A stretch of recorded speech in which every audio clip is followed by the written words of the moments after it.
How to help kids who are lonely. Olivia, Ava. I'm worried about Anne. She comes home, drops her bag, and disappears into her room. She's not angry, just alone. Last night, at dinner, she whispered, "I don't have anyone to sit with at lunch." She's only 9, and my heart broke. Why this matters.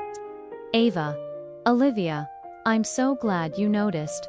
Many parents miss the quiet signs. Childhood loneliness isn't just about being sad, can affect how kids see themselves, how they learn to make friends, even how confident they feel in the future. But here's the good news. With small steps at home, you can help Anne feel connected again. Practical solutions. Here are some simple but powerful steps. 1. Start with listening. Invite Anne to talk about her day without rushing or judging. Instead of asking, "Did you make friends today?" try, "Who did you play with today?" Or, "Did anything make you feel lonely?" This makes it easier for kids to share honestly. Why it works. Children share more when they feel heard. Open-ended questions create safety, showing Anne her feelings matter. 2. Make home friendly. Spend time together, even little things, like playing a board game, baking cookies, Friday night pizza, or bedtime storytelling.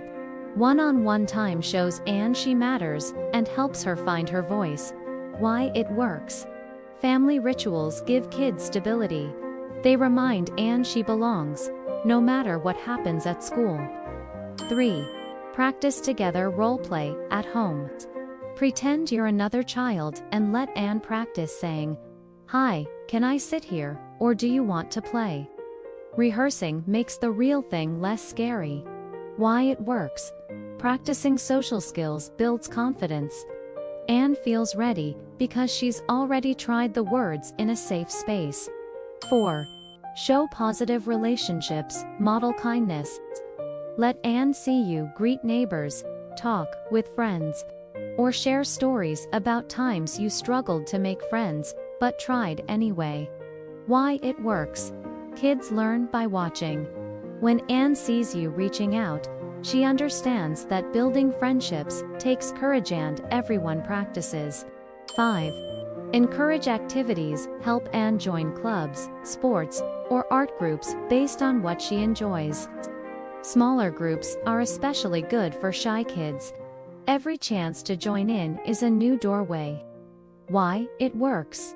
Structured activities give kids a natural reason to talk, playing together, solving problems, creating art without the pressure of finding words on their own. 6. Team up with teachers. Sometimes a teacher can quietly help Anne connect. They can pair her with a lunch buddy or create small groups so no one feels left out. Why it works. Teachers see the classroom dynamics. With their support, Anne gets gentle opportunities to bond, backed by an adult who can guide the process. Wrap up. Olivia. This gives me hope. Maybe Anne doesn't need a whole group of friends, just one good friend, plus the comfort of home. Ava. Exactly. Loneliness is real, but it's not permanent. With patience, rituals, and gentle guidance, Anne will feel seen, valued, and connected again. If you've ever worried about your child feeling lonely, remember you're not alone, and neither are they. Try these steps at home and see how small actions can make a big difference. If this video was helpful, give it a like, share your own parenting strategies in the comments, and subscribe for more practical, medically backed parenting tips.